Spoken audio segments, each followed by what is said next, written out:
Artıq hər il olduğu kimi bu ildə Sumqayıtlılar baharın gəlişini, Novruz bayramını özünə məxsus şəkildə qeyd etdilər. Sumqayıt Şəhər İcra Hakimiyyətinin binası önünə toplaşanlar sözün əsl mənasında böyük coşqu və sevinclər yaşayıb. Şəhərin bütün idarə müəssisə orqanlarının, ziyalıların, ictimaiyyət xadimlərinin, eləcə də şəhər icra hakimiyyəti başçısının qatıldığı mərasimdə qonaqlar üçün 21 metr uzunluğu, 6 metr eni olan 5 ton çəkisində paxlava nümayiş olunub. Buyurun. Günləri 30 bindən çox bəlkə adam burada iştirak edir. Elə bu bir tərəfdən elə aparılan siyasətə dəstəkdir. Belə qəbul eləmək olar. Dünyanın ən böyük bağlavası 5300 kilogram.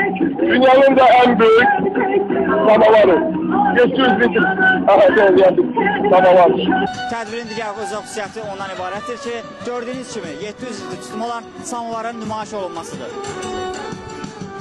Bununla belə bayram tədbirində şəhərin bütün ümumi təhsil məktəblərinin əl işlərindən ibarət Novruz adət-ənənələri qonaqlara nümayiş olunub. Bütün xalqımı bahar bayramı münasibəti ilə təbrik edirəm. Bu bahar bayramında qoy hamının arzuları bahar kimi şərafətli olsun. Əlan, hər şey gözəldir.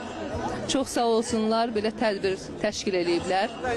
Hamıya şənlik yaraşır. Hamınızı təbrik edirəm. Tədbir sonunda müğənnilərin ifasında bir-birindən rəngarəng musiqi ifaları və möhtəşəm tonqalın yandırılması ilə davam etdirilib. Ceyhun Eybor, Fədəlzadə, Səs TV.